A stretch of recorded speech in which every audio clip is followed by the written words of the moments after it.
du dernier.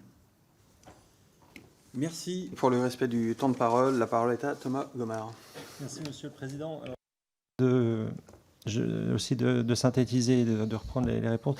La première, et je pense qu'on aura l'occasion d'avoir de nombreux échanges sur ce sujet, sur la question de l'élargissement à l'Ukraine. On l'avait d'ailleurs entamé en juillet 2022. Bon, j'ai une position différente de celle de Pascal Boniface, pour la raison suivante, c'est que je trouve que l'argument de la corruption est un argument, pour tout dire, assez facile, compte tenu de la situation en Ukraine, et que quand on observe la manière dont la corruption s'est construite en Ukraine, on découvre souvent la main russe, et que la corruption, malheureusement, ne se limite pas seulement à l'Ukraine. Il y a d'autres pays européens vers lesquels on se tourne qui sont aussi très, très corrompus. Ce n'est pas du tout pour minimiser le phénomène, mais c'est pour aussi, à mon avis, remettre les choses en perspective. Je ne pense pas qu'on ait une réponse émotionnelle à l'Ukraine. On a une réponse, au contraire, stratégique, c'est-à-dire qu'on voit la différence entre un pays comme la Pologne, qui est intégrée aux structures euro-atlantiques, alors qui va avoir la dérive politique que l'on sait aujourd'hui, et donc les ambitions qui sont les siennes, du résultat pour un pays qui n'a pas été intégré aux structures euro-atlantiques comme l'Ukraine. L'économie polonaise et l'économie ukrainienne sont comparables en 1991. Et on est dans des situations aujourd'hui tout à fait dissemblables. Et je pense que la réponse n'est pas émotionnelle, elle est au fond dans la compréhension que ces pays dits du voisinage cherchent, et en particulier l'Ukraine compte tenu de ce qu'elle subit, à sortir de l'influence russe historique. Et notre débat sur l'élargissement, à mon avis, il faut prendre garde de ne pas l'ouvrir avec une sorte de nostalgie d'une Union européenne qui ne s'appelait pas comme ça à l'époque, à 12.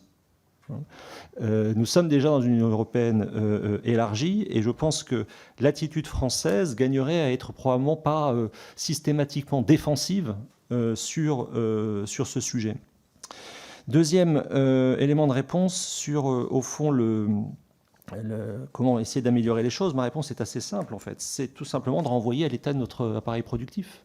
Je crois qu'on n'a pas bien mesuré aussi comment notre perte d'influence s'explique, à mon sens, avant tout, par cette perte de substance économique et commerciale. Alors après, on peut avoir un débat sur ce qu'il faudrait faire. Mais l'asymétrie entre la France et l'Allemagne au cours de la dernière génération n'a cessé de se creuser. Alors là, c'est le moment des Allemands d'avoir des sérieux problèmes. Mais je pense qu'il faut quand même intégrer, je ne sais plus, on a plus de 100 milliards de déficit commercial en 2022. 100 milliards. Voilà. Donc, produire et instruire. Voilà, comme début d'un nouveau narratif. Maintenant, pour finir de manière synthétique, je pense qu'on est à la veille d'un questionnement assez fondamental sur notre modèle géopolitique, parce que nous sommes face à un rendement diplomatique décroissant. Nous avons en fait un festival de sommets, mais des coûts de sécurité croissants et qui vont continuer à s'accroître. Et je pense que notre modèle géopolitique est ébranlé sur au moins 5 fronts. La Russie. Notre politique russe a échoué comme celle du général de Gaulle s'était fracassée sur le coup de Prague.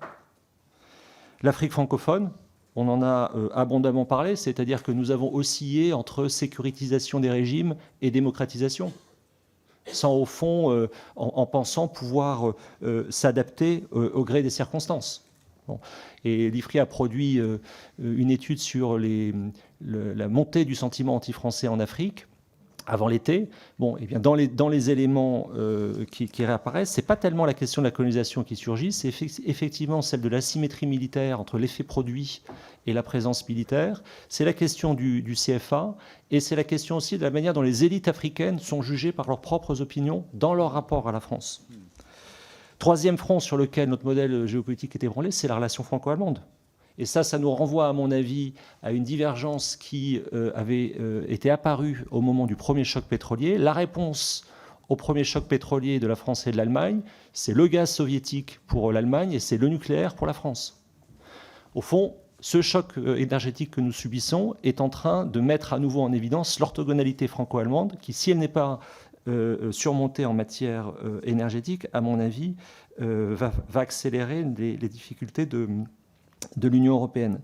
Quatrième point, le rapport à notre pays, aux pays du Golfe, c'est-à-dire que nous avons depuis 1945 l'habitude, au fond, pour simplifier à outrance, de prendre du pétrole et de vendre des armes, sauf que nous avons des pays aujourd'hui qui s'autonomisent sur le plan stratégique et qui veulent être beaucoup, beaucoup plus présents dans notre propre système.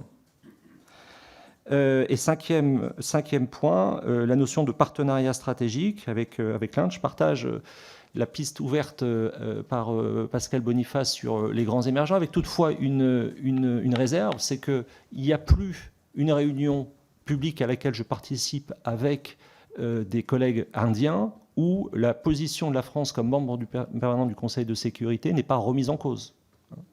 Et donc il y a là, à mon avis, aussi une posture qui va être de plus en plus la nôtre, malheureusement, défensive par rapport à des grands partenaires stratégiques. Et ça nous conduit au 6e point. Je pense que nous avons un discours sur l'universalisme qui est au fond inadapté